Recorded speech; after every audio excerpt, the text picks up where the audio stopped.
It's refreshment time, folks. I have to return some videotapes. Are either one of these any good? I don't watch movies. Do you like scary movies, Sydney? You have a TV? No. I just like to read the TV guide. Read the TV guide. Don't need a TV. Books, records, films, these things matter. Call me shallow. It's the fucking truth. Over 1,600 titles, each for rent at just $2 the first night, and only...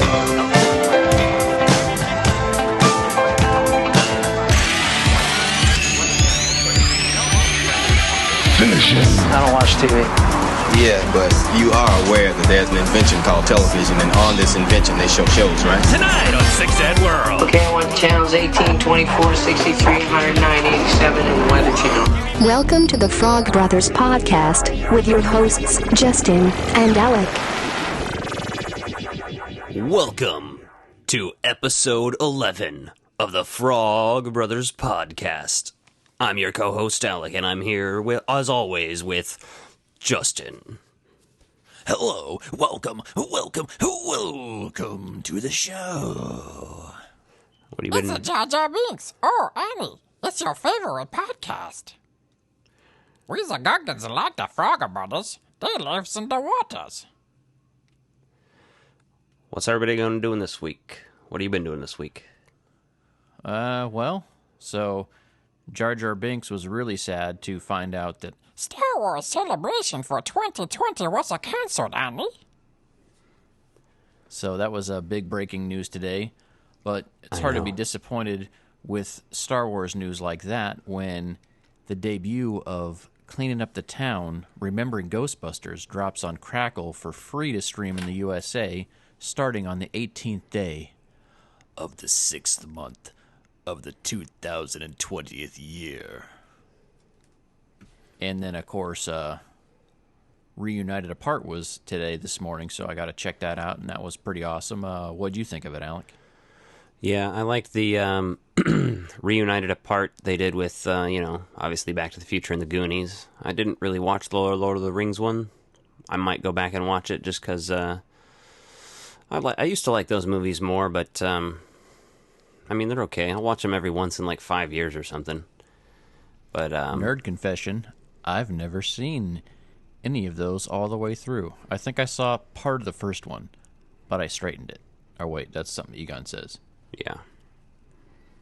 Hey, so speaking of Egon and straightening the slinky, Ghostbusters 2 has the anniversary on June 16th, which is tomorrow from when we are recording this. So, happy birthday, Ghostbusters 2. Schmancy. Yeah, so like I said, Reunited Apart was pretty entertaining. As we covered, not a lot of new information in there, but it was still pretty funny. It was cool to see everyone interact with each other and stuff like that. Because besides FanFest, you never saw all those people really interact with each other. Maybe a couple of them here and there, but not all of those people. No, and one of my highlights from that was definitely Bill Murray, knowing all the movie trivia lines. You could tell, he's back in there fighting the lines for everyone else. Yeah. And he knows that, so I think to me that shows that, Ghostbusters truly holds a special place in his heart, especially in the last couple of years. Even with, the William Murray golf line that he's got, he's been releasing Ghostbusters shirts on there regularly, and I think he's come to terms with what that movie's meant to people, and especially since the passing of Harold Ramis, what it means to him now and the legacy of it. So I think he's really starting to embrace it again and kind of appreciating it for what it is compared to resenting it for the fame that it brought him. Yeah, I agree. He seemed to open up a lot more to it recently, and that's pretty dope, so. And Annie Potts is pretty funny as well. I thought I got a kick out of her lines on there. She knew her lines, and, her voice doesn't sound like she's aged at all. Her character and her quip is just perfect as it was back in the day, so that was pretty fun. Yeah, and seeing Jason Reitman on there was funny. Their little introduction was pretty hilarious. So did you catch any of the Ghostbusters articles popping up after the fact today and I'm not sure if it's accurate or not. I need to rewatch what Jason Reitman said, but a lot of people are saying that he's already thinking about working on the next installment of Ghostbusters, And I took that as meaning he was working on Afterlife, and a lot of fan sites and other sites picked that up as working on a sequel to Afterlife already. So what was your take on that? Did you have an opinion on it yet? I hadn't seen any of that, to be honest, and watching it, I definitely took it as him working on Afterlife. Yeah, me too. And like, there's nothing in there that I saw that really indicated he'd be thinking beyond that yet. But I guess if you wrote a good story that has emotional heart and it's a beloved brand like Ghostbusters, it's not too far-fetched to maybe think that he's thinking ahead already. Yeah, but I would only say that because they do have Ghost Corps.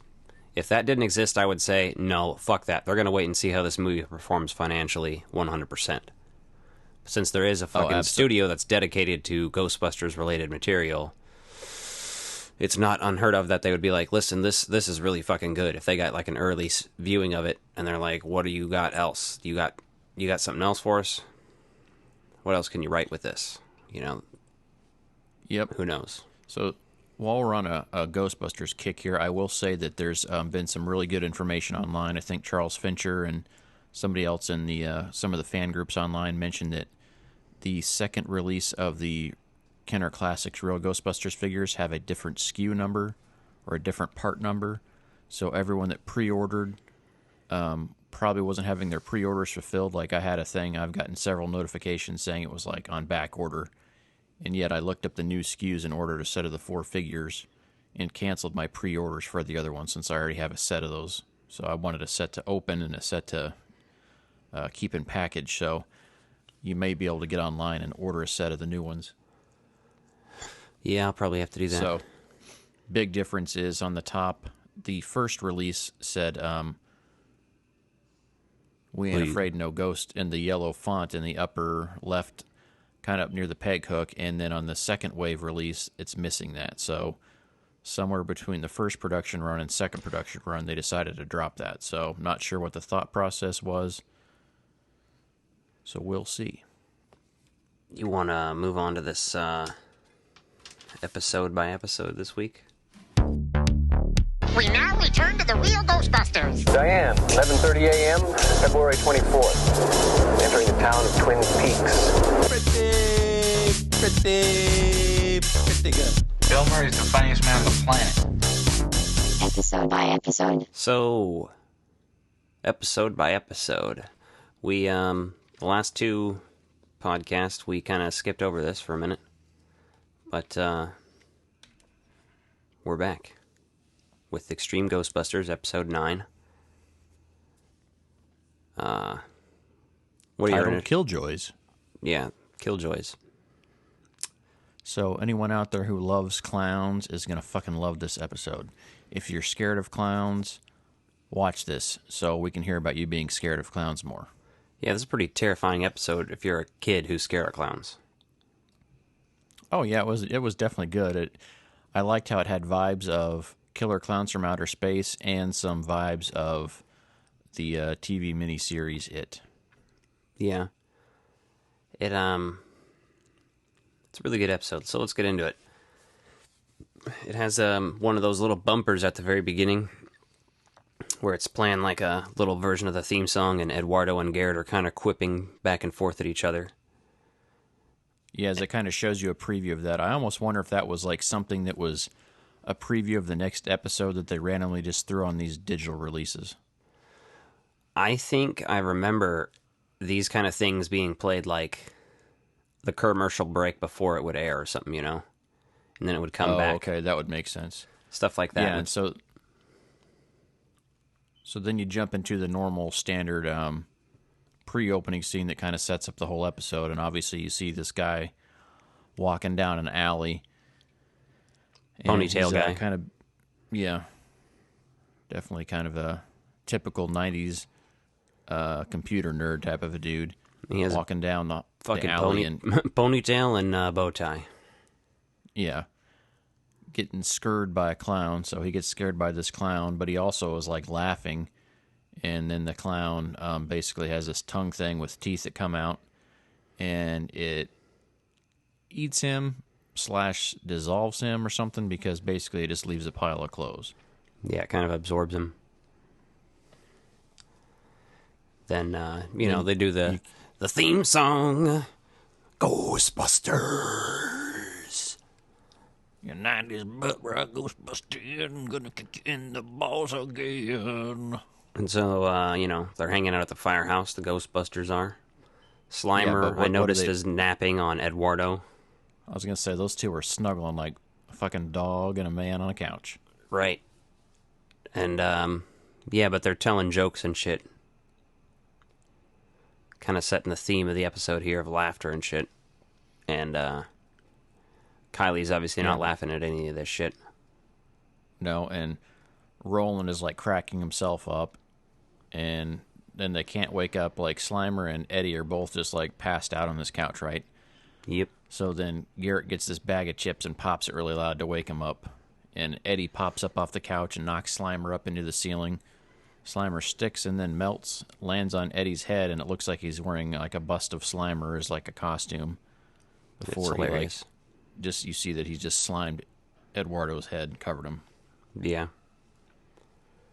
And then I think Egon comes in and is just like, hey, you got a call.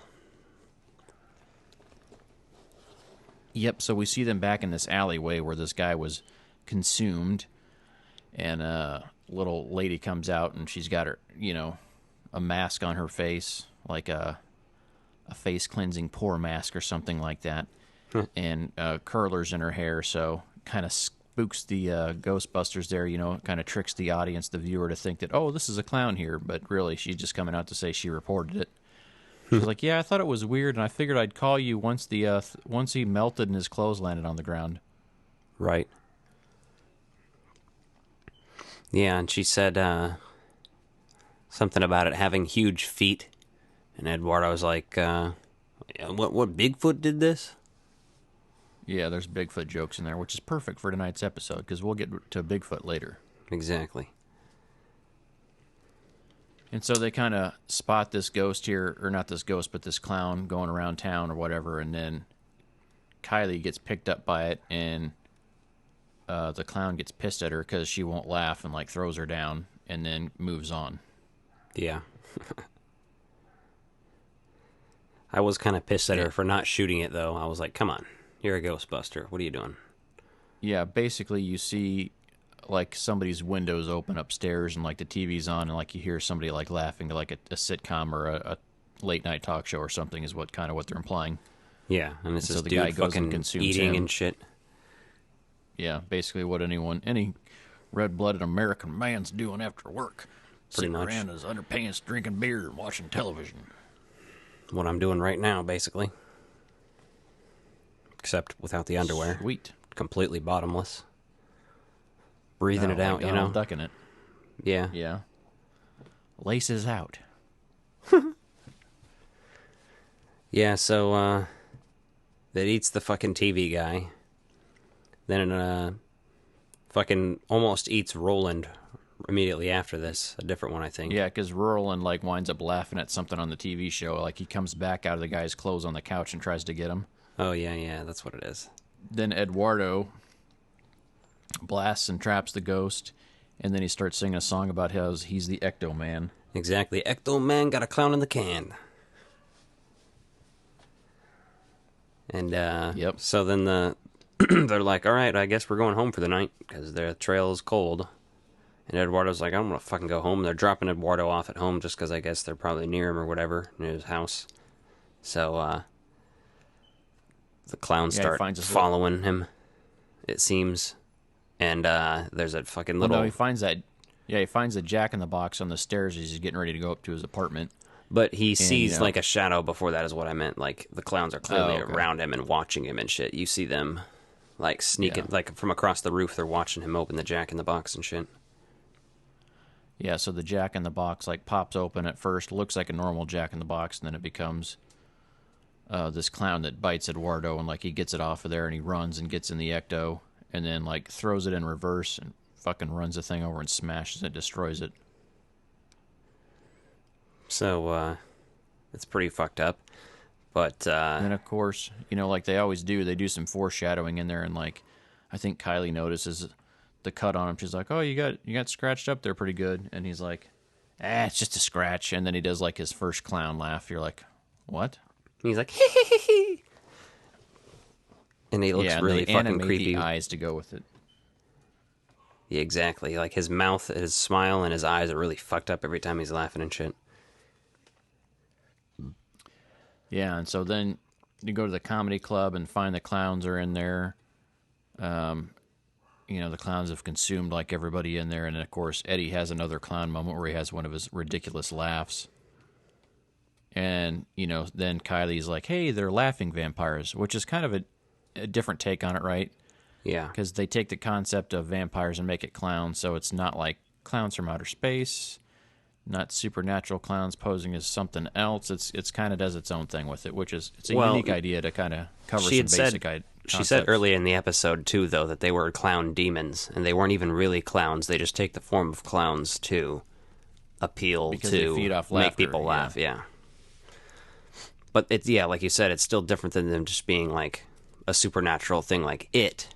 They're at least demons. It's different, but the analogy of vampires is very interesting, like you said, and I laughed my ass off when Eduardo was like, "Oh, something's wrong with me, isn't there?" And then, "Oh, well," and then his eyes, like, start fucking rolling all around and shit. Yeah, and doesn't that when he juggles and then he bounces off the walls? Yeah. And then you find him in the chamber, like, it almost looks like a decompression chamber back at the headquarters, and there's a little sign that Egon's stuck on the door. It's like, do not let him out without talking to Egon first. Yeah. And, of course, who's going to mess that up? It's going to be...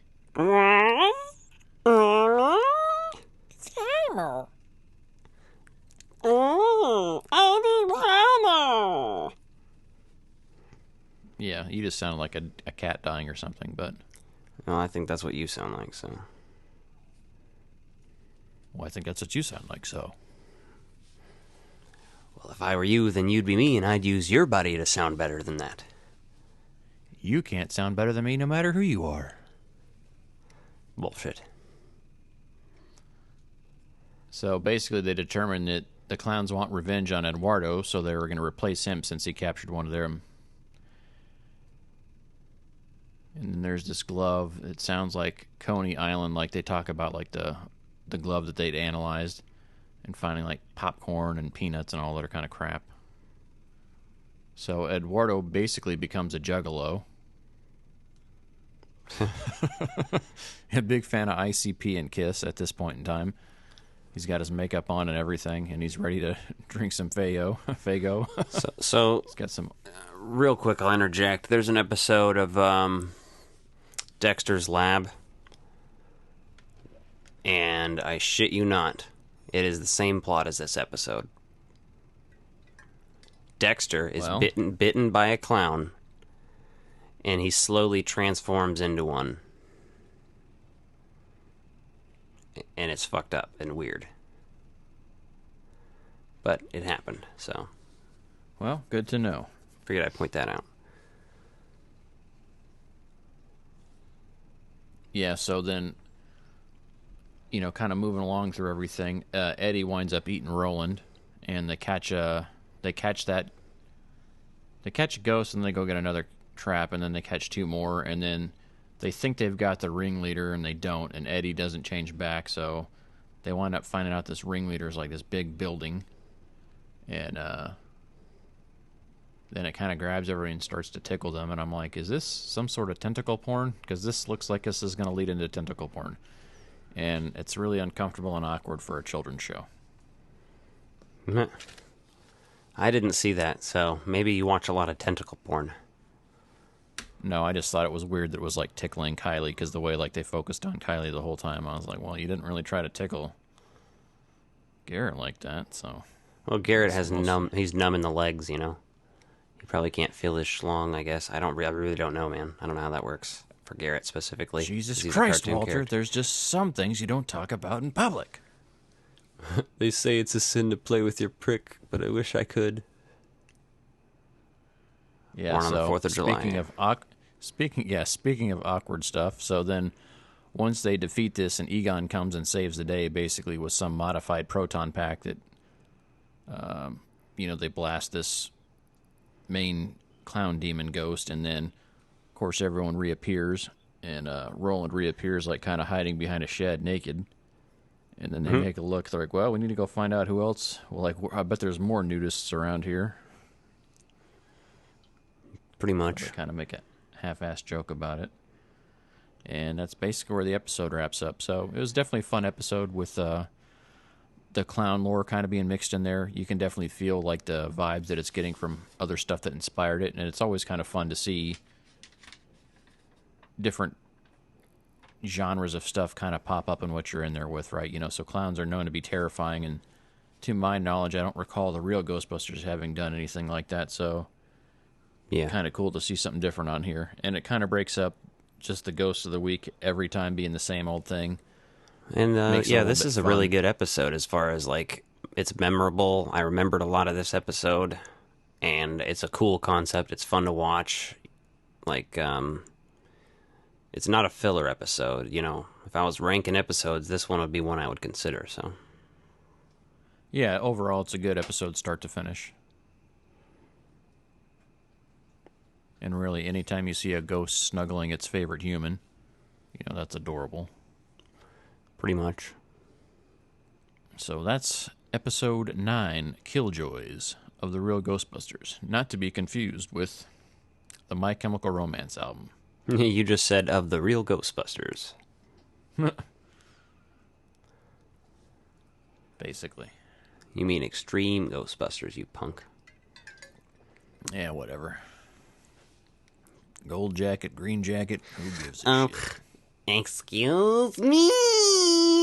I think you meant to say Extreme Ghostbusters. Calm down, SpongeBob. Anyway, I'm already feeling a little warm here because I just looked at our rundown and I'm already kind of pissed off about what we're about to talk about next, so... Uh-oh, what are we talking about next? Everything's pissing me off today. Listen to what I have got to say. Everything's pissing me off today. Listen to this, 'cause I'm lash out irrationally. Lash out irrationally. Yeah. So, alright, I know everybody here who listens knows that me and Justin like to order stuff off of eBay. If you've seen our mail time videos on YouTube, you will see said openings and orderings. But, does it make your blood boil when you get something in the mail that just... Maybe it looks okay on the outside of the packaging, or maybe the outside is all fucked up. But either way, the packaging is the most fucking important part of the process of mailing it. Yes, if you can't properly package something and mail it, like, you are a terrible person. Or fucking lazy, one of the two. I mean, you could be lazy and terrible, you might just be terrible, you might just be lazy. But it's fucking annoying when you get something in the mail, like my Talkboy, for example. My Talkboy had some, like, biodegradable, like, foam peanuts, and don't get me wrong, I'm all about recycling and using good stuff over. But these things, like, crumbled all over the Talkboy, and I basically had to fucking take a compressed air can to blow off all the fucking dust from this thing. And it was missing the battery lid compartment, so I had that shit all over the entire thing. And I'm like, when I got something as sensitive as a tape player, I don't want a bunch of fucking bullshit all over my device. You could have put it in a plastic bag and sealed it, and then put the packing stuff in. Stupid or like the bastard. Vinyl record. Alec ordered me a badass vinyl record. And this lazy motherfucker just took 2 pieces of cardboard and taped them together on the outside and put the 7-inch in there. They didn't do any extra padding or anything. Now, they did say do not bend on there, but like the record came out of the sleeve and was like in part of the tape when I got it. And then on top of that, the postal person just set it by my door instead of putting it in the mailbox. So luckily, Alec told me it was being delivered so I could take a look for it midday. But that thing could have just fucking melted on my porch being left in there, because there's sunlight that leans on that spot the whole afternoon after a certain time. So, like, sometimes you just want to be like, what the fuck happened to you? Like, I need to talk to your mother or father or your parents, whoever raised you. I need to have a serious conversation with whoever taught you things about logic and reasoning, because you done lost it. So I had ordered some real Ghostbusters cells. This is what really pissed me off. Animation cells from the real Ghostbusters. And I ordered 3 different ones from the same guy. I ordered 2 of them together and 1 of them separately about a week later. I got the first 2 together. And this guy, it's almost like he had a good idea, and then he just fucked it up. And he continued to fuck it up, and I could tell he does this with everyone that he sends, and I don't know if other people are just like, oh, well, this is weird, and they don't fucking rank him for it, or whatever, or rate him for it, or talk to him about it, because it's fucking bullshit. But an animation cell with an art background that usually comes in a little slip cover. And they're like usually sometimes little acid-free things, so it'll be really good and take care of the cells. Not something you can just go buy at Walmart that's that size or anything. It's like a specialty thing you gotta get. And he puts them inside a priority mail, like, flat box or whatever, you know.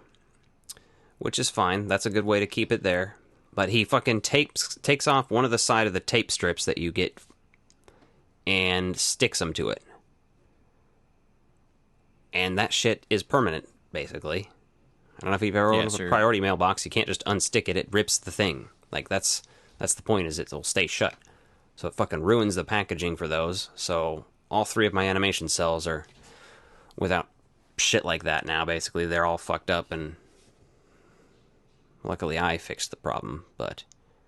Yeah, you're going to have to go buy clear acetate to go cover that and then protect it again. That way it's not all fucked up. Like, I hate that when people are lazy. It's like, well, you going to be happy getting in the mail that way? And people are just like, yeah, whatever. So... God damn it, God damn it. So if you're selling shit on the internet, learn how to fucking package it. If not, don't sell things on the internet. Or sell it cheaper because you're going to be a scumbag with your packaging. Well, I'm going to rate you really low, and then when you fucking are like, oh, is there anything I can do? I'm like, yeah, refund me. And then when you refund me, I'm not going to change my rating. Because you're a punk bitch. So ship it good. So that's a little good old time of lash out irrationally. Packaging. You gotta love it. Another man's garbage is another man's gold. Leave all the nostalgia horse, just wait till you get old. Another man's garbage is another man's treasure. I love that you all hate it, and that gives me pleasure. Another man's garbage. So this is a classic movie. It's a family movie. And it held up better than I thought it would watching it, knowing that it's a family movie. But if you were just watching this thinking this is like, oh, this is like a sci-fi kind of a movie, it's not. It's very much in vein with Alf, with just like over-the-top silliness, but it's glorious because of that. And we're talking the John Lithgow classic, Harry and the Hendersons, which apparently had a TV show that I never saw. I saw some of that doing some Google image searches for this week's cover art, but I don't know anything about that besides the fact that I saw someone mention it, and that's about all we're going to have on the TV show. We are talking the movie, though. So, Alec, you hadn't seen this movie in a long time, so what are your thoughts on it? This one is an interesting one because it has a 43% on Rotten Tomatoes for a critic score, which is on the higher side, but it also only has a 53% viewer score. So even the viewers are like, it's okay. But I hadn't seen this in a really long time. I always watched it at our grandma's house in Omaha. And that's pretty much where my memories end of this movie. I couldn't have told you before I watched it today any of the plot points or anything, but I bought it recently. And I was like, all right, this is going to be dope. I'm going to watch this and remember all this shit. And I still didn't remember hardly anything. There were 1 or 2 things that happened during the movie that I was like, oh, I remember this now. But most of it still fucking had no clue. But, see, and that's crazy because I'd seen this movie so many times. Like most of the movies, it was like, oh, yeah, Like I didn't remember it at first, but as I was watching it, everything was very familiar to me. I remembered kind of how it started with them finding him. I knew they hit him with the car, Well, I didn't know that going in, but once I saw it, I remembered it. So, I can also tell, as soon as they were like, he was having trouble with his eyes, I was like, oh shit, he's about to hit this motherfucker, isn't he? He's gonna run over Bigfoot. Smack him. So, well, there's some subtle stuff in there I noticed too that you'd never notice as a kid watching this movie. Right. So like there's this whole layering at the beginning where, you start off thinking it's going to feel like Bigfoot. They're going to like find Bigfoot while hunting in the forest. Yeah. And it also has some like Ernest Scared Stupid vibes with like the handheld camera, like shaky cam footage of like going through the woods. And, Ernie shoots this rabbit and George is like all super proud of him and stuff. And then they get on the road and you start seeing animals all over the road as they're driving. So there's like squirrels, there's different stuff. They even show some like otters frolicking in the water, like as they drive over a little bridge nearby. So it's very focused on the animals and stuff outside there. And like it just putting these things in the back of your mind there. Yeah. And so it was kind of interesting when they finally do take George out. Or not George, when George takes Harry out, because like you just see kind of like a flash. And I remember being like kind of spooked by this scene as a kid, like being like, oh man, like what the hell happened? Like he hit him and it's like this giant lump in the road and it looks disgusting and it's all hairy and looks dirty. So you're like, oh man, what happened here? And then like, George is talking to his wife about, he didn't bring his rifle along or whatever, which is bullshit because he goes and gets the rifle out and he's like, see, honey, I told you this is why I brought it for protection. Right. Some of my initial thoughts here were every time the kid talked, I was like, man, this kid is a fucking asshole. I really don't like this kid.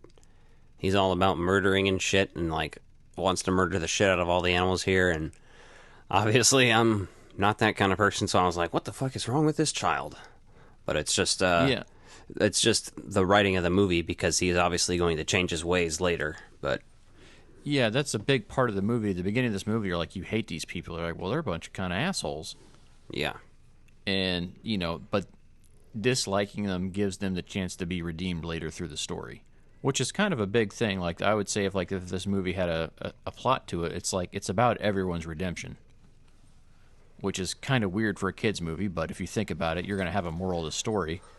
So even Jacques, the famous Bigfoot hunter, is like, totally redeemed by the end of this movie. Yeah. So you mentioned Alf once already. But since I'm the resident Alf expert, I know that I've watched all of the episodes a fucking million times like in my entire adult life. So I immediately recognized the kid. And not from this, but from Alf. Oh, he nice. is in an episode of Alf called It Isn't Easy Being Green. And he plays Brian's partner in the school play. And they both dress as asparagus. And Willie plays the piano and they sing a song about asparagus. Asparagus, asparagus will make you feel more able. It's retarded, but he's in there. It's the right time frame for that. It was the same year, actually, too. 87. Then the other scene, like, that's really classic to me at the beginning of the movie was, like, they kind of wake up and they hit Harry again. Is it dead? And, like, they're kind of, like, backing up and, like, she's yelling from the car. Yeah, it's dead. And then they're like, okay, well, we're going to strap this thing on there and make money off it. And George is like even just looking like, ooh, he's going to profit off this. Like, oh man, I've got this Bigfoot. Goes back. Right. Get back into the house. And then, of course, hilarity ensues. Because once George gets up for a midnight snack, finds Harry in the kitchen. He's trashed the place, obviously. Yep. And the only thing that can scare a Bigfoot is a hormonal teenage daughter that's pissed about her 15-year-old birthday corsage that Harry tries to eat and then spits out. So for an herbivore, he sure didn't like the flower there. Yeah, pretty much.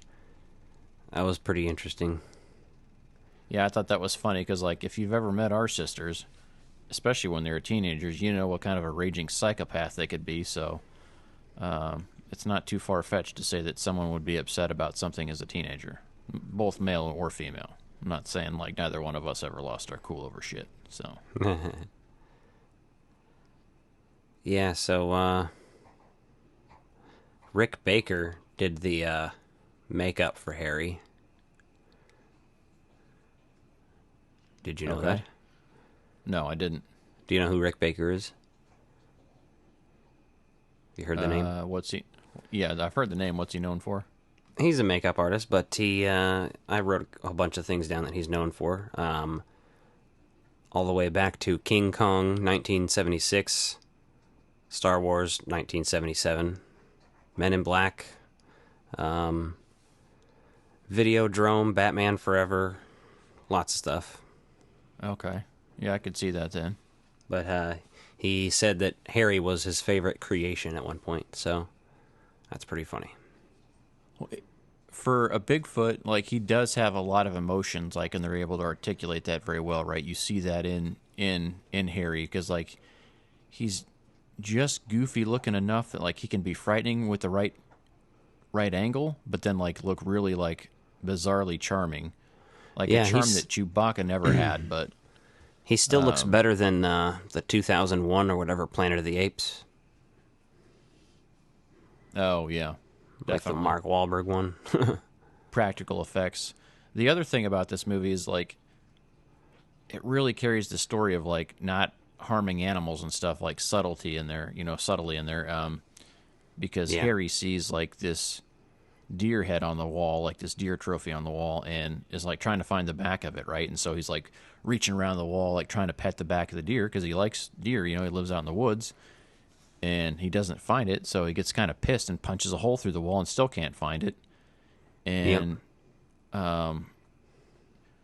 it kind of comes back to this scene later on, or this type of a moment later on, because, then they're going to try to get Harry out of there. The family gets out of the house. Harry's just, like, tearing the place apart, looking at stuff, exploring his new environment, and then finds, like, a mink coat or some sort of, like, animal fur product upstairs. It's the mom's, and Harry goes outside and buries it, and then he goes back in for the deer head in there. So then you see George running around, like, trying to take all the other trophies off the wall that he's collected from his hunts, and like throws them in the closet just so Harry will stop destroying the house and burying everything. So it's pretty get interesting. back to that a little later on. So, did you by chance recognize any particular voice randomly in this movie? Oh, yes, I did, and I looked it up. So did I. Not that, but it's the voice of Lorenzo Music in a Crash Dummies advertisement when the police crash into a building. Yes. When they're looking for Harry downtown. This is exactly. I immediately heard it. I thought, is this a real Ghostbusters episode? And then I saw it on there. I'm like, oh, he did the Crash Dummies ads too. See, that was my first thought too, is that a real Ghostbusters ad? And then I listened back, Googled it, and also found out that he ended up suing the producers of this film because they used his voice without his permission. They settled out of court. Because that was loud enough that you weren't just showing the ad, right? So, yeah, you heard him in there talking about, being dummies or something. Well, yeah, it's funny. They obviously used it as a relevant ad because they just crashed the car. So they were using it for that reason. So it could be a joke, basically. Yes. But, I immediately heard that and recognized that and was like, huh. Yeah, that's I had Lorenzo a music. Huge note of that, too. I was like, yep. So the other thing in this story, right? So you find out that George works at a family-owned gun store for his dad. And when he goes back, you start to see the conflict in there, and then, Harry escapes and is kind of out and about, just exploring the town, but also terrorizing people because they don't know what's going on. And this is when you start to really figure out that this is a redemption story for George, to, like, get over being a killer and things like that. You first see his humility when he chooses not to shoot Harry when he's upstairs on the ladder outside the house. Yeah. And then there's also, like, a real profound moment in there where George is drawing Bigfoot for the store because, there's a want ad for him. So they're like, hey, they want to have a life-size drawing to be able to put up in the store. Yep. And George makes a comment about like his dad never like pursuing his art or anything like that. So like you see him like reignited with the spark of something that's, I guess you'd say, not a violent hobby. So it's kind of interesting to see that whole storyline progress. Yeah. Over the course of the movie, because you see him be passionate about that, and then he quits the gun store when his dad defaces his drawing and makes Harry look like a monster. Yeah. I like it. Yeah. And overall, then, it was good though. It's fun. So there's one of the things I always remember is Jacques chasing Harry around near the end of the movie. When they put on the footprints to like hide the fact that they let Harry go up there. Yeah. There's just a lot of good kind of. It's like a good third act of the movie. It's really action packed, but also heartfelt. For a cheesy family movie like that, you get to see like them trying to escape in the doctor's car. He's a doctor of anthropology that George had tried to see earlier in the movie. And has a change of heart about everything. Almost kind of has like E.T. and Short Circuit vibes. Yeah, you definitely get that. It definitely feels in that era of movie. And the thing about Redemption, too, is here you have Jock that wants to kill Bigfoot just to say he killed a Bigfoot. And then they realize, like, what a magical moment it is. And, George is, like, losing his shit, slamming Jocks into the car and, like, slamming his head on there. And then Harry intervenes, puts his hand behind his head. And Jock is just, like, scared he's going to die there, right? You see the fear in his face. Mm-hmm. And at that point, he kind of realized, like, Harry's not violent by nature, right? Yeah. And realized that, like, he was actually protecting him. So kind of by the end of the story there, they're kind of showing everyone laughing and giggling and everything else. So, yeah. And then there was a flashback to the Star Wars holiday special. Yeah. When you see the rest of the Bigfoot clan that Harry goes and returns to, there's one that's like a child-sized one. Yeah, I was like, is that Alf or an Ewok? Yeah, and it's not an Alf or an Ewok. It's baby Chewbacca from the Star Wars Christmas special, because that's exactly what it looked like to me, because it just looked like a mashup of these two things that don't belong. I mean, they probably used the same costume to save money. Yeah. It's hilarious.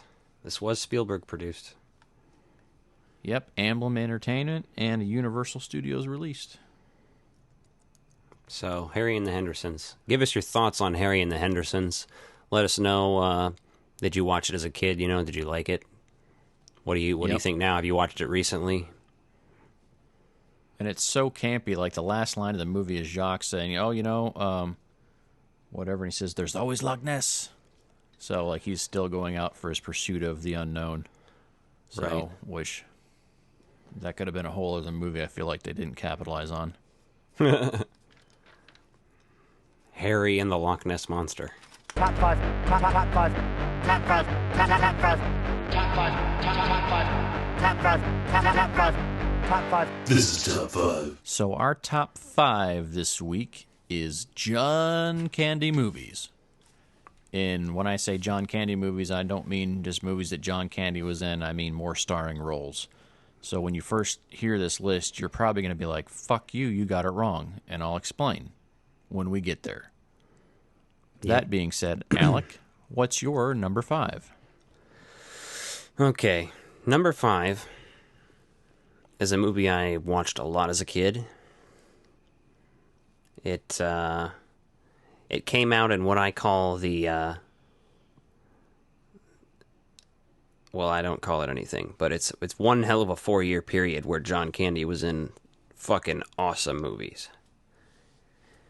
But this one was directed by Mel Brooks, and it's my number five specifically because John Candy is probably in this movie the least out of every movie on my list, because it's a big ensemble picture. But Spaceballs from 1987. John Candy as Barf is fucking awesome. It's hilarious. He's half man, half dog. I'm a Mog. I'm my own best friend. So that's my number five. Spaceballs. Spaceballs is dope. Okay, so now that I laid my disclaimer out, since that was more of an ensemble movie, I left that off my list. I originally had it in my number 4 spot, but then I got to thinking about it that he was in a couple other ensemble movies that didn't quite put on there, so that was an honorable mention for me. But my number 5 is Summer Rental. Rip Torn is a pirate that owns a seafood restaurant that sells frozen fish. Can't go wrong. And then, of course, John Candy's pretty good in it, too. That's where you really start getting familiar with John Candy, is that kind of funny, offbeat dad kind of doing his thing, right? It's almost like he's kind of got his own Clark Griswold kind of a character going on in his own way, but they just didn't like directly title the sequels, which I think actually turned out really well for him in the grand scheme of things. So, and then Summer Rental, like he's a burned out air traffic controller and almost has like a near accident at work, I think, like that. And since our dad was an air traffic controller, you know, that movie kind of was like, oh, okay, I could see that. And you see someone just like needing to de-stress and decompress and like just learn to have fun. So definitely enjoyed that one. I gotcha. What's your number 4? Number 4 for me is from 1993. This is one that immediately I didn't think of, but after I spent enough time thinking about John Candy, I came up with this one and had to put it on the list. Cool Runnings. He is the coach of the Jamaican bobsled team. It's obviously based on a true story, but he is not only hilarious, but this movie's really heartfelt at points. And John Candy gives a legendary performance. So, Cool Runnings. See, that's a very good one, too. Now, that didn't quite make my list, but I totally understand why you have that on there, because that is a very well-done movie. Yeah. My number 4 was Uncle Buck. Here's a quarter. Why don't you go downtown and have a rat gnaw that thing off your face? Classic line. Just, you know, Uncle Buck, you know, like he's this blubbering idiot that doesn't know right from wrong, really. But he tries for his, you know, he tries to be there for his family. And, like, you see this change of a man, like, doing his best for everything. It's also got Macaulay Culkin in it. And, like, you can see why John Hughes kind of went with Macaulay Culkin eventually in Home Alone, because you see that development that's going on there. And you see, like, the potential. So, it's definitely a fun movie, and I love the thing about the crime scene. He's like, did you brush your teeth? No. He's like, I got a guy that works down in the forensics labs that can tell if you actually brushed your teeth or if you just ran water over it. Because every fucking kid growing up, like, knows, like, that's how they're going to check. Like, oh, you can check, see if toothpaste is actually put on that thing. So that always cracked me up, because, like, I could relate to that as a kid. Pretty much. All right, number 3. Number 3 was Uncle Buck for me. 1989. John Hughes, like you said. I love this movie. I very much sometimes feel like I am the Uncle Buck of the family sometimes, so I get it. John Candy's legendary in this movie. Fucking making giant flapjacks and shit. Oh, yeah, and has to flip him with that snow shovel. Yeah. Fucking hitting golf balls legendary. at the kid and shit. Being really hilarious and spooky towards him. You know, the other thing that you forget about that movie, but, like, it totally channels, like, the inner spirit animal of anyone that likes to just be lazy from time to time, is when he fucking uses the dirt devil vacuum to clean the fucking crumbs off him while he's watching TV on the couch. I'm like, God damn, that man's a genius. Yes. Uncle Buck is... Feels like that should be a Bud Light ad. Yeah. I might watch this movie later tonight even, so... All right, my number 3 is one of...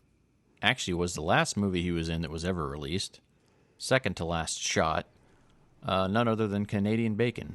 Rhea Perlman was also starring in it with him. I believe Rip Torn's in there as well. And talk all the shit you will, depending on your politics, on Michael Moore. But this is the only fiction he's ever done. He's kind of shifted to documentary movies, but Michael Moore directed this, and it's political satire, and it's so fucking amazing and over the top. And it's hilarious because he gets John Candy to play an American sheriff up on the American side of Niagara Falls and be like a full red-blooded American, like hates everything that he's supposed to hate and stereotypical, but yet he's Canadian. And it's glorious. It's so funny and over the top. And like the way they play Canadians out in there, like Dan Aykroyd has a great cameo in this movie where he plays a Canadian motorcycle cop and basically pulls him over, and John Candy like thinks they're gonna get busted, and basically he's like, no, you need to write this in French. So they had to write all the insults like Canada sucks and all these other insults in French to avoid getting ticketed by Dan Aykroyd as the police cop. So, and knowing Dan Aykroyd, like I imagine him like pulling out his like real Canadian police motorcycle, and driving that out to shoot on. Like probably already had the whole costume and just showed up ready to shoot, knowing Dan. Yeah. But if you haven't seen that one, and I find that I run into people that haven't seen that one nearly as much as some of the other ones, but it's really funny. So, especially in the current climate of political and all the bullshit and like how you're misled, this movie goes back really far to show you like how long that's been going on in the early 90s, and it's a classic role for him. All right, number 2. Number 2. This is going to be interesting here. There's 2 clear winners here. Number 2, depending on who you are, if you're me, it's The Great Outdoors from 1988. The Great Outdoors, obviously co-starring Dan Aykroyd. This fucking movie, not just because of the nostalgia and sentimental value, but rewatching it, the only parts that you're ever kind of going to be like, oh, this is a little lame, are with fucking Bucky and his fucking girlfriend. Or the kids' moments are kind of cheesy here and there. But John Candy in this movie, fucking top-notch. Absolutely. So, funny that you mentioned that, because that is my number 2 as well. The Great Outdoors. I love that. Like the comedic timing of Dan Aykroyd and John Candy in this movie are amazing. And then even the wives, the casting on there is so great. Mm-hmm. And then just the way they tell stories in there, right? You get the bald-headed bear of Clare County. Yeah. And I was about to say that. That's what this thing is. Like, this movie, it has physical humor and as well as just dialogue humor. Yes. And to me, the dialogue humor is the funnier stuff. So, like, as a kid, you're sitting there, and the funniest scenes to you are maybe where he gets dragged around the lake, or he's chased by the bear. But as an adult, my favorite scenes are, the dialogue, where it's just either John Candy and Dan Aykroyd talking, or the stuff about the dead guy, the guy who's struck by lightning. When you talk about this, I immediately go to the line where they find that there's bats in the house. And he's like, it's been touching you for 15 years. You've never screamed before.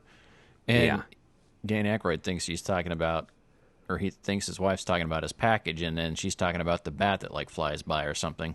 Yeah. So that's pretty funny. So, like, prime example of, like, a hilarious line, but then it's also, like, the physical humor after that, where they're wearing, like, trash cans as helmets and pulling everything out there. So it's there's a good balance in there, right? So, like, as a kid, it's very family-friendly for a lot of lines, but then as an adult, there's a lot of good lines in there, too. Why don't you go find yourself a spin cycle? Yeah, as a kid, you never understand that. And then later on in life, you're like, holy shit. Talk about a burn. It gets real lonely. Right. Roman. And what's another good line in there? I mean, for as far as Dan Aykroyd goes, my favorite anything of his in that movie is when he's telling the girls the story about the band of escaped military psychiatric patients who, fell upon them, slaughtered them, and ate them. That whole bit. Yeah, that's classic. Like, to me, that sounds like a real horror film that you'd see. You're like, okay, this sounds like an 80s horror film, right? Yeah. And then they have the Freddy Krueger reference in there, too, like with the bear, when he throws the liquor on the on the fire and like flares it up. He's like, "It could have given me a heart attack. It could have killed me with the ticker." And he's like, "But it could save your life." Exactly. And then he's talking to the bears. Like, some of that stuff is kind of funny. He's like, I'm moving now. And just the way he says it, his delivery's fun. Purebred mule horse. And Horny the bear. Yeah. Smokey's cousin. Yeah. Yeah, that's so And, good. the classic, gotta introduce Mr. Thick Dick to Mr. Urinal Cake. Yeah. There's so many good lines in there. Love it. The old 96er. He's like, "You think if I can squeeze dessert down and we get a couple of Paul Bunyan hats in church for the kids?" Yeah, so that's I number didn't do 2. it, he did. You're sick. Exactly. And like I said, I love movies where they say you're sick. Exactly. Nothing quite as good as Home Alone, but you're sick. You're sick. You're sick, because that's funny. It's relatable. So number 1, I'm assuming, is Planes, Trains, and Automobiles. Planes, Trains, and Automobiles. Yep. Can't beat it. Yeah, that's a goddamn American gem. Now, my friend Jerry was busting my chops over that not being my top comedic duo, but it's definitely the top John Candy film for me. Yeah. I like me. And then the way he plays that character, there's so much subtlety to it, like the way he delivers that character. I haven't been home in years. Yeah. We were robbed. Do you think so? That's exactly something our mom used to quote all the time. Do you think so? Yeah, she fucking would quote that all the time. Yeah, that's classic. I want a fucking car. Right. Fucking now. That's beautiful. It really is. Yep. Well, you're fucked. Yep. He's one cool dude. You gotta love the John Hughes movies, like, just because they think he's a righteous dude. Yeah, they just put people in there in the roles he liked. So, honorable John Candios, as we're calling it. I have a list here that includes Home Alone, Vacation, Stripes, Blues Brothers, 1941, and Little Shop of Horrors. Yeah, that pretty much sums it up. Like, I had Spaceballs on there because there's so many other characters going on in that movie. Yeah. But yeah, everything he's in, like, he would take a small role and just make it amazing. Yep. And look at Home Alone. Like, his one character that has barely any screen time just makes it so relatable and, like, just makes you feel so much more for the mom who's kind of neurotic and crazy the whole time. Like, he really grounds her in reality by saying, like, hey, look, you know, every parent makes mistakes. And he brings, like, that needed dose of reality to that movie because so much of it's over the top and kind of helps ground it near the ending there when you need it. Yeah. Kind of helps set that. And it kind of helps de-escalate the family scenes as you approach the end of the movie, so you're not worried about them panicking, right? You get past that point, and then you're able to focus on Kevin, like, fending off the idiots. Yeah. So that really, his character, like, that movie's not the same without his character. Like, it just doesn't have that same ebb and flow if you remove that. And Stripes, he has a pretty decent role in, actually, playing Ox. Oh, yeah. Like, he's in a lot of that movie. You know, he has the mud wrestling scene and shit. Yeah, no, that's classic, too. Yeah, and then it's what was that? Hard to beat him in Vacation, right? You know, everyone knows the meme. Like, sorry, folks, the sign should have told you that America's closed. I've seen so many memes, like, making the COVID-19 virus jokes about that. Yeah. But, you know, it's relatable because Moose John out front Candy should have is, told like, you. Yeah, Moose out front should have told you. And Blues Brothers. I love him in Blues Brothers. Yeah, he plays such a good asshole cop, yeah. And you haven't seen Little Shop of Horrors, have you? I own it, yeah, I have. Yeah, he's got a good role in there, yeah. Okay. I bought that a few months back digital. I fucking love that movie so much because of all the fucking excellent roles in it. Steve Martin in that, man. But I love John Candy's little bit as the radio DJ there. It's awesome. Yeah, it's definitely a fun character for him. And it's just unfortunate that he was gone too soon, but I mean, luckily we got a pretty good bit of work for him. If you want to know more about John Candy, the book Wild and Crazy Guys talks a little bit about him in there. So if you're into reading and things like that, check it out. Highly recommend it. If you like some of these 80s comedies like we love talking about, check that out and give it a read. If you watched this week's Reunited Apart, or you are just familiar with Ghostbusters history, you'd know that he almost played Louis Tully in Ghostbusters. He was in talks at one point anyway. He wanted to end up playing the character. In case you haven't heard it for the, here it is again, but a German accent and with 2 dogs, but they just didn't see that working out, so Rick Moranis I'm glad that didn't work out right. I can't imagine that role with him with the German accent in there. Louis Tully is like just so well done when it's Rick Moranis. Yeah, I can't imagine anyone else doing it. Same. So we've also got a new segment coming at you this week. Listen, buddy, if you're looking for the diet frozen yogurt bar, it went out of business last summer. Actually, I'm looking for a Batman number 14. That's a very serious book now. You remember the Fantastic Four? Oh, yeah, with that invisible bitch and Flame On and shit. Come on, you fuckers think that just because a guy reads comics he can't start some shit? I'll fucking take all you want! So our new segment is going to be covering some comic books. And we're not necessarily going to cover anything that's brand new. We're just going to kind of cover what interests us or kind of one-off offshoots or mini-series. Don't really want to necessarily get into any kind of ongoing books. There's plenty of people that do that. So seeing as that we are called the Frog Brothers Podcast, and that's a reference to the Lost Boys, doing some research, found out they've done a couple little series, comic series for the Lost Boys. And one of them's called The Lost Boys, The Reign of Frogs. It's a 4-part miniseries that was published starting in July 2008. And today we're going to talk about the first issue of that. Yep. So, this, I got these in the mail a couple weeks ago. I've only read the first one still. It's really good. It's interesting. There's a couple things that here and there bug me about it, but nothing enough that I don't enjoy it. But clearly they didn't get the licensing to use the original actors, which is okay.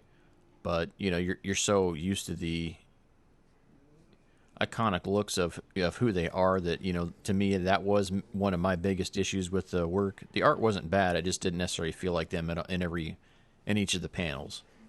So yeah, I felt there's ways to draw them and like capture their persona a little bit more, but maybe not in there. So yeah, the animation, the art, I guess isn't not bad. I like the art style. I think the way it opens up. I guess since they only had 4 issues, it's like, what are you going to do? You can't really get into too much backstory instantly, but I think it's a little bit cheesy, the whole thing of the kid coming in there and being like, hey, I want to be your apprentice. Yeah, so the book opens up with this kid kind of coming into Edgar Frog's trailer, basically. And it's like his surfboard shop. Yeah, and if you're going to read this, I would highly recommend watching the other 2 Lost Boys movies, the sequels they made. The second sequel is a very kind of plot point remix of the first movie. The third one was kind of its own thing, and I think this comic kind of goes hand in hand with when those movies were released. Kind of makes sense. Some of the things that happen in these take place in the third movie, and some of these moments you see in the second movie as well. So check those out. They're not necessarily great. The third one is by far better than the second because it kind of does its own thing. It doesn't just fall into the traditional sequel of, hey, we need to hit all these typical beats and try to make it feel like what you liked about the first one, rather than focusing on these characters doing something completely new. Yeah, I think this came out before the second movie, but they ended up using more of it in the third movie, which I liked a lot. They also have the first issue of this comic can be seen in the Thirst, which is the third movie, so... Yeah, so what you basically find out here is that this kid's here trying to be the apprentice to Edgar Frog, and then he kind of goes into this flashback scene, and you kind of figure out, okay, what's going on here, and then you see like back in 1990, because I'm assuming the book takes place in current days, or 2007, I think is when it says it opens up. Yeah. So you kind of get a feel for what's going on with it.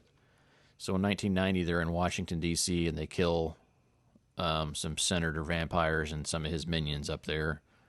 And then as they're leaving to fly back, they get attacked again by the taxi driver. They kill that guy with a Washington Monument statue, which is kind of cool, right? Because you're in Washington, D.C., you're going to get a souvenir, and you get a souvenir of that. So kind of funny and cheesy there in its own right. Right.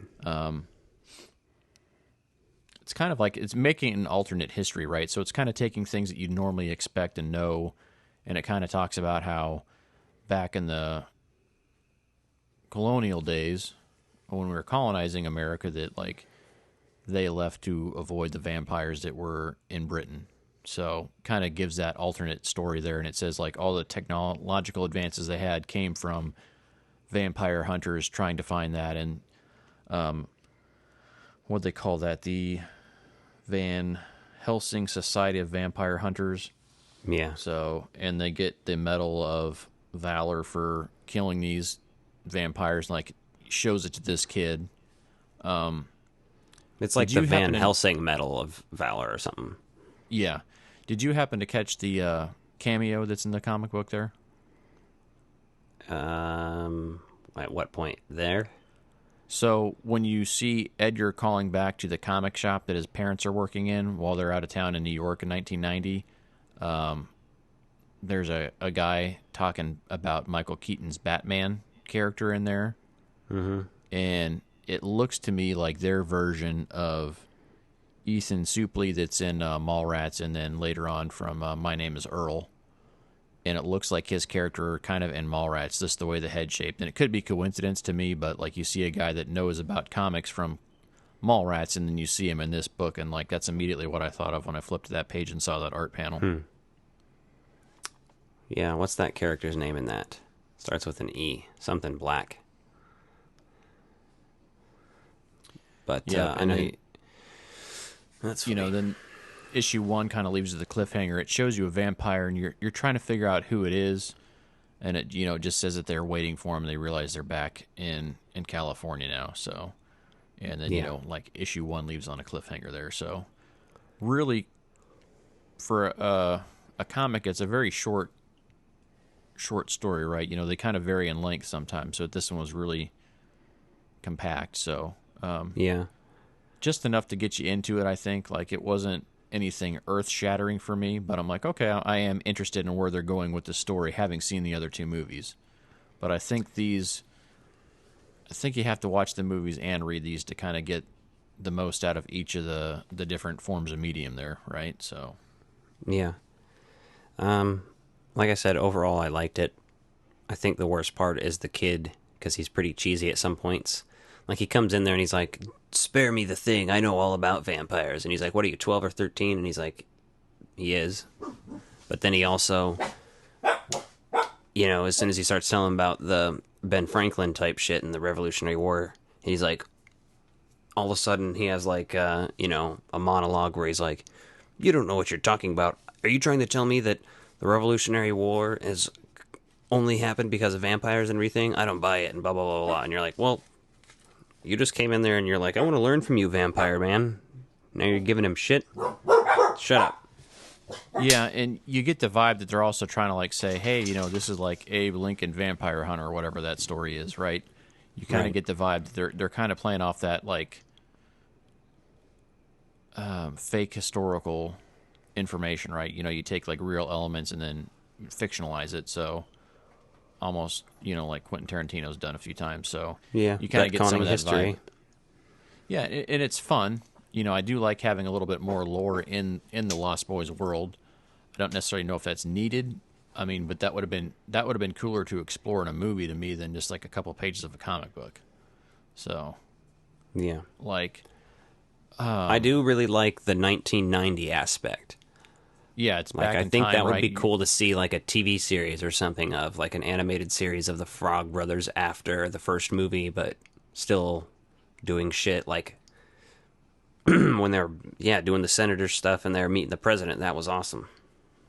Yeah, and I think that's a fun way to do the story there. So I mean, you see the potential for those types of stories. Or what the other thing I think of is From Dusk Till Dawn had a number of like direct-to-video sequels, but one of them took place kind of in the Old West, like at the beginning of that, and I think that's kind of a neat concept. Like you could take a sequel and make it a prequel or something that happens like before, and still kind of have it tie into that universe's canon, you know. But you're always going to run the risk of losing out on like those beloved characters. Like it's a fine line between being like, okay, so who's going to be the Eddie and Alan Frogs in this, right? You know, and I could see him getting way too campy with it and being like, hey, these brothers come from a lineage of vampire hunters, which they don't get into in the stories. But I mean, you could potentially do something like that, but I just don't like it when they make it so obvious. No, yeah, it's much better that they are the Frog Brothers. So. Yep. So that's the first issue there. We've got some of the IDW Ghostbusters one-offs we're going to kind of talk about. So we've got all those in the mail. We're ready to read up. So we've got a 4-part series here we're in. So 3 issues to go. And then after that, we'll hit some one-offs from Ghostbusters. Yep. So got an X-Files Ghostbusters crossover we got to talk about. That'll be fun. Yep, and I've got the Deviations, and then Mars Attacks the Real Ghostbusters, so you need to get a copy each of those, and we'll cover those as well. Yeah.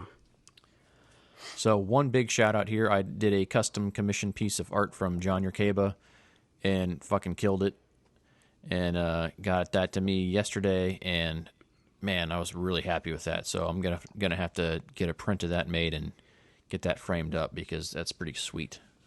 Yeah. So he's doing some custom commission work, and if you're looking for anything like that, I would highly recommend it, because a man with that kind of talent is not going to be doing a bunch of low-priced or very affordable commissions for a long time with his skill set. So if you have the means, I would highly pick one up. It's so choice. Well said, brother. Well said. We should start doing that. We should start talking like Hulk Hogan, who brother, call each other brother all the time, because we are. So. Get out there with Hulkamania. So we were talking collectibles here. So one of the things I've been collecting lately is more Jurassic Park stuff. So I found a really reasonably priced copy of The Making of Jurassic Park. And come to find out, Don Shea, who did the editing on Making Ghostbusters, wrote this as well. So... and then I also found out they did one for Terminator 2, so I'm kind of thinking I wouldn't mind having that one as well. That'd be pretty sweet. Yeah, that sounds dope. So just kind of working on that Jurassic Park line. So I got a hardback copy of The Lost World. I got a paperback copy, but hardcover books are always nice to have. Bigger art, so it shows the island of Isla Sorna in there, so now I need to track down a nice hardcover copy of the original Jurassic Park. Hell yeah. I went by Goodwill today and picked up some VHS. I found Karate Kid, Batman Forever, and Batman and Robin. A couple other ones. Did you check the sleeves this time to make sure they're right? Oh, yeah. So the only one that was wrong last time was... Yeah, well, I mean, I just came home with one that was Jurassic Park inside a slipcover for Batman Forever. Which is like, I guess that's not a bad trade-up, because that's a way better fucking movie than Batman Forever. But I just already had 2 copies on VHS. So now I have 3 copies of Jurassic Park on VHS. Only one with a slipcover. Yep. But, so, what else you been getting into? So we've also been talking soundtracks. So I went and saw Twister at the drive-in here in town. There's 2 drive-ins still left in the Kansas City area. One's the Twin Drive-In, owned by B&B Theaters, and the other one's called the Boulevard Drive-In. And the Twin's pretty close to me. It's about 20 minutes up the road, and went and saw Twister, and it was amazing. There's a lot of stuff in that for the sound design perspective. that I'd never really listened to before. So now I'm like, oh man, I either need to watch this movie with headphones on or crank up surround sound somewhere where it sounds amazing. Because there's a lot of depth and layering in there I never realized. And then that same night I ordered Twister on VHS, and I ordered a copy of the Twister soundtrack on CD. And then, of course, I ordered the classic children's book, Night of the Twisters, which is a story about a... Treat you, girl. Show me no more. Yeah. That's pretty amazing. Philip Seymour Hoffman in that movie is incredible. Yes. Like, you see him and, like, oh, you're like, oh, this is just this goofy guy. But, like, no, you see that, like, if you've seen his acting and you go back and watch that, like, you see how he just becomes that character, which makes it even that much more special to watch. It was windy. Fashionably late again, Jonas. Fashionably late. Give me a kiss. Yeah. So if you have drive-ins and you haven't been nearby, you go do it. It is a great way to get out and see a movie right now. Same drive-in by me is also playing Teenage Mutant Ninja Turtles. I saw that in theaters a couple years ago for one of the anniversaries of it with my buddy Josh. But I'm highly debating going to the drive-in again this weekend to watch that on the big screen. If you look up on eBay, Twister VHS, the cheapest thing you'll find is a video called Real Twisters. And I actually already have that because it was one of our sisters growing up. But they obviously don't fucking want or collect or give a shit about VHS anymore, so motherfucker's mine now. Yeah, she grew up liking, really liked Twister, and for a while thought she was going to be a weather person, and then turns out she didn't do that, so. I would... falling asleep here. I would still, I would go be an audio guy for a fucking Twister crew or some shit. That'd be dope. Yeah, seeing all this stuff really makes me want to go do some storm chasing. Pretty much. I think most people who watch Twister are like, all right, let's go fucking chase some storms now. And I mean, I live in Tornado Alley. Like, between where I live, where you live, with our mom, and then where our dad lives in Oklahoma, like, we pretty much cover, like, all the hot spots for storm chasing, so... We need to make a trip out to Waukita.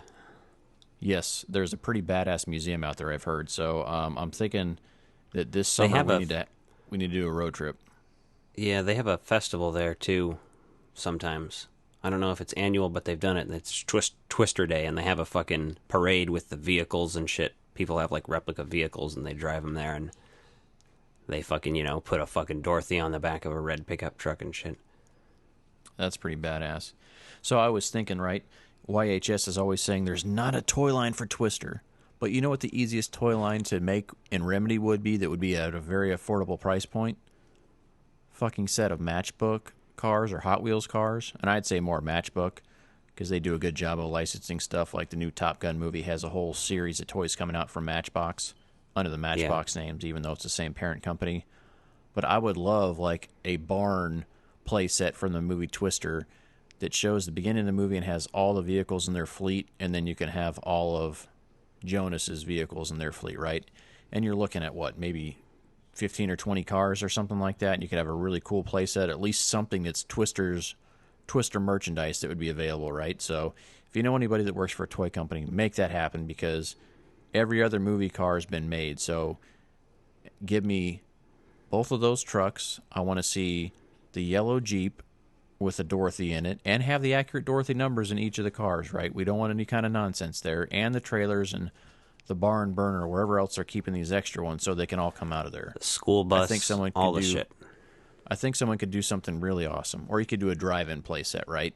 Where you have like somewhere to park the cars and drive the cars around and do that. Now, I mean, so I think that would be a really badass way to do Twister merchandise for very cheap, affordable price point, but still do something that's like a market that was totally missed at the time of the movie's release. I did get to experience the Twister, not quite ride, but walk-through show at Universal, Florida. but it's kind of like just a stunt show-ish thing. Not really stunts, a special effects show, I guess is what it is. Okay, but how it's was that? just like, it's pretty interesting. You walk into a room that's kind of like a really small version of a studio, basically, that looks like the drive-in scene. And then a twister starts coming, so like the weather changes in there, and then it gets really fucking windy, like there's a twister there. And then there's like a gas truck that slides and spills over real close to you, and then it catches on fire and explodes and shit. So there's like, you know, crumbling streets and shit. Like, it's kind of like the little earthquake section on the tour almost, but with Twister. Okay, that makes sense. That is something I would like to see more of, but you know, it's you one could of probably those find a movies. YouTube viewing of that or something. It wouldn't be the same, but it would be like, oh, at least I've seen it. Yeah, I'm sure that'd be kind of a fun walkthrough, but that's definitely a movie that doesn't get enough love as far as in the merchandise thing. Like, yeah, I was about to say, that's pretty much soundtrack. about the only merchandise you could get was from probably their gift shop.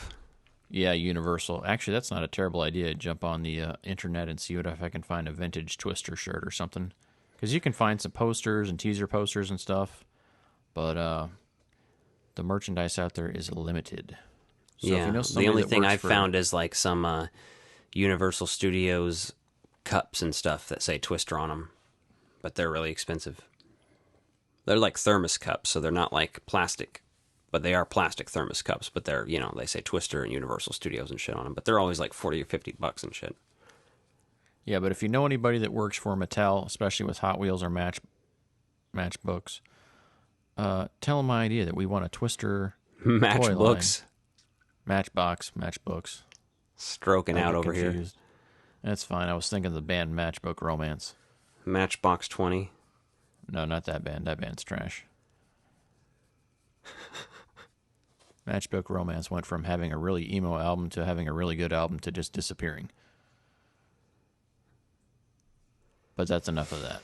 Yeah. So that's episode number 11. So get on social media. Tell us what you like, what you don't like. Get on iTunes. Give us a 5-star review if you like what you hear. Recommend us to your friends and family. We're thinking about having some cool stuff done up here as we get more listeners, more subscribers. So kind of wanting to do some stickers, some different little things to give away. We're talking about having some giveaway prizes here. So be on the lookout for that on social media. And then keep an eye out on our YouTube. We're always posting unboxing videos of us getting shit in the mail, spending money we probably should be spending elsewhere. And then look for us on Facebook Live. We've been doing some videos on there. I tried to do a live video of putting a DeLorean together. Alec tried to call me. I was preoccupied with what I was doing, and I didn't realize that my feed stopped. So Alec had to go one-up me there and actually successfully put his DeLorean together. And then I'm going to do an unboxing videos of the Plasma Series Hasbro Ghostbusters line. So far I've opened Gozer, but I'll be opening the other figures here soon. So get on there, check that stuff out, interact with us, call us names, make fun of us. Tell us how much you love us. Tell Alec you want to marry him. Tell me you want to marry me. Be weird with it. Who wants a mustache ride? Yeah, I mean, there's that too. So be weird on the internet and be kind to each other. And more importantly, the last note I'm going to say for today is that Bill and Ted was moved up a week. So it's opening 1 week earlier than anticipated. So right now, the biggest thing I'm looking forward to this summer movie-wise is the release of Bill and Ted 3. Because Tenet got delayed, I think, a week. But I'm sure I'll see that. Yeah, It's Tenet gonna looks be pretty good. artsy-fartsy. But be excellent to each other, and by being excellent to each other, we get rewarded by having the movie released a week early. Pretty much. And we'll catch you next week at the same bat time, same bat channel. These are my dinner guests, the Frog Brothers. Frog Brothers, Frog Brothers. These are my dinner guests, Frog Brothers. Frog Brothers, Frog Brothers. These are my dinner guests, the Frog Brothers. Frog Brothers, Frog Brothers. These are my dinner guests, Frog Brothers.